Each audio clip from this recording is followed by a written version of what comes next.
बिल्कुल। आज इंदिरा गांधी नहर पे वन और अभ्यारण्यों पे मांगों पे चर्चा हुई है। मैं आपको बताना चाहूंगा कि मैं सीमांत के उस क्षेत्र से आता हूं जहां पर इंदिरा गांधी नहर की कल्पना जहां के लिए 1957 में की गई।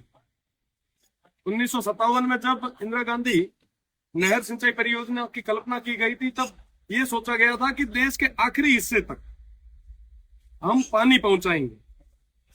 1980 में जैसलमेर के मोहनगढ़ में पानी आया और 1980 से लेके आज तक 44 साल तक मेरा क्षेत्र नहर के इंतजार में आस लगाए बैठा है। प्रदेश की सरकार से मैं आप सभी के माध्यम से निवेदन करूंगा कि इंदिरा गांधी नहर परियोजना का जो एक्सटेंशन रुका हुआ है, आप जल्दी से जल्दी करवाएं ताकि सीमांत के उन लोगों को पानी मिल सके। आपको बताना चाहूंगा कि जैसलमेर के गुंजनगढ़ गांव के बाद में इसका एक्सटेंशन नहीं हुआ और सीमांत के उन लोगों की जो आजीविका है वो पशुपालन पे। अगर वहां तक पानी पहुंचेगा तो वहां पे खेत खलिहान भी होंगे, किसानों की आय भी बढ़ेगी। और वो जो नहर है उसका एक्सटेंशन रुकने का जो मुख्य कारण है, वो मुख्य कारण डीएनपी है, डेजर्ट नेशनल पार्क। आपको बताना चाहूंगा कि 1980 में एक नोटिफिकेशन आया और उस नोटिफिकेशन के बाद में डीएनपी क्षेत्र को नोटिफाई किया गया। डीएनपी क्षेत्र के अंदर लगभग 3162 वर्ग किलोमीटर क्षेत्र है और जिसका 1962 वर्ग किलोमीटर क्षेत्र जैसलमेर का और 1200 वर्ग किलोमीटर क्षेत्र बाड़मेर का है। 185 राजस्व गांव इसके अंदर है। आप विश्वास मानेंगे कि 1980 के बाद में ना आबादी भूमि बढ़ी, ना किसी तरीके का नया डेवलपमेंट हुआ। आज क्योंकि वन एवं अभ्यारण्य की भी बात हो रही है, मैंने आज सरकार से निवेदन भी किया है, मंत्री जी से भी निवेदन किया है कि उस क्षेत्र में उन 185 राजस्व गांवों में मूलभूत सुविधा पहुंचाने का काम हम लोगों को करना चाहिए। आप विश्वास मानेंगे कि अभी तक वहां के किसानों को किसी भी तरीके का केसीसी या ऋण उठाने की कोई सुविधा नहीं दी गई है। वो ऋण नहीं उठा सकते, वो कोई लोन नहीं ले सकते, वो बेच नहीं सकते, वो किसी भी जमीन को हस्तांतरित नहीं कर सकते। कई सारी ऐसी समस्याएं आगे आ रही है।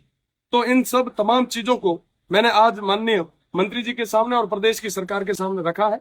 साथ ही साथ मोबाइल टावर, आप देखेंगे कि साहब एक दिन के लिए अगर मोबाइल टावर या कोई रेंज या कोई जब परीक्षा होती है तो एक दिन के लिए जब मोबाइल टावर को ब्लॉक किया जाता है, इंटरनेट को बंद किया जाता है, तो हमारे युवा भाई खाना पीना छोड़ देते हैं। उस स्थिति में आप सोचिए, आप विचार कीजिए, आप कल्पना कीजिए कि साहब उन लोगों के क्या हाल होंगे जिनके पास अभी तक मोबाइल नेटवर्क नहीं पहुंचा।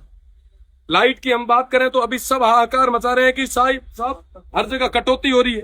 मैं मानता हूं साहब की कटौती हो रही है, पर आप देखें कि साहब उनके क्या हाल होंगे जो 75 साल से बिजली का इंतजार कर रहे हैं। हम पानी की बात करते हैं कि साहब एक दिन अगर शहर में पानी की सप्लाई ना हो तो लोग सड़कों पे आ जाते हैं।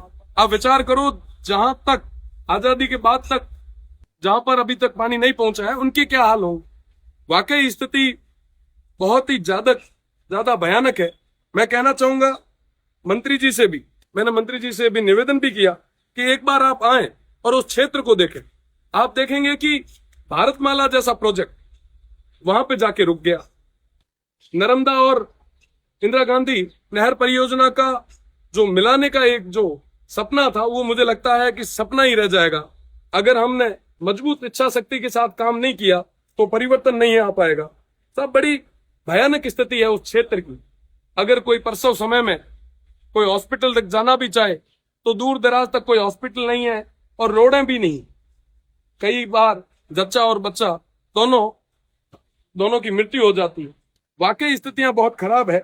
मैं आपको निवेदन करना चाहूंगा आपके चैनल के माध्यम से, मैं उन गांवों का नाम लेना चाहूंगा जिन गांवों का नाम इस राजधानी में आज तक किसी ने नहीं लिया। गडरा रोड आपको बता दूं कि सीमांत की आखिरी पंचायत समिति है और गडरा रोड से 1 किलोमीटर बाद इंटरनेशनल बॉर्डर शुरू हो जाता है। उस गडरा रोड के बोई, लोडरडी, समंद का पार, हाफिया, फांगड़ी, चांदनिया, बनियाली, चौथियाली, खड़ीन, सैला, धिंगाणी बस्ती, बच्चिया, पूंजराज का पार, सरगवाड़ा, द्राबा, ढगारी, मठरानी, पीपरली, पते का पार, गप्पाना, राबड़, सांकली, हाफिया, कुपड़िया, रावतसर, सालम सिंह बस्ती, दुठोड़, ये तमाम कई सारे ऐसे गांव, 185 गांव है जहां पे अभी तक मूलभूत सुविधा नहीं पहुंची। हम बंद एसी के कमरे में सब तरीके की बातें कर लेते हैं, पर जरूरत है उन क्षेत्र को आगे तक ले जाने की। बिजली नहीं पहुंची, पेयजल नहीं है, आबादी भूमि नहीं है, किसी भी तरीके की कोई सुविधा नहीं पहुंची। तो वन एवं पर्यावरण की मांगों पे सबसे बड़ी मांग मुझे लगता है हमारी है। और इंदिरा गांधी नहर सिंचाई परियोजना की बात हो रही थी, तो इंदिरा गांधी सिंचाई परियोजना एक्सटेंशन होना चाहिए और सीमांत के आखिरी गांव तक पानी पहुंचना चाहिए। आपके माध्यम से पुनः मैं मंत्री जी से निवेदन भी करूंगा कि एक बार, आप बहुत संवेदनशील है, एक बार आप उस क्षेत्र का जायजा लें और निश्चित रूप से हम सब मिलकर सामूहिक प्रयास के साथ में एक बदलाव लाएं। बहुत बहुत